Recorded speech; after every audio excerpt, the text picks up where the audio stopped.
আসলে জমির সুষম খাবার হিসাবে আসলে সুষম খাবার তো প্রত্যেকটা জিনিসের জন্য প্রয়োজন।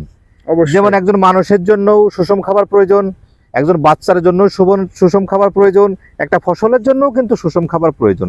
তো সুষম খাবার বলতে আমরা প্রথমত জমিতে যে ধান রোপণ করি, এখন তো অনেকেই ধান রোপণ করছে, এই ধান রোপণ করার আগ মুহূর্তে দিলে সব থেকে ভালো হয়।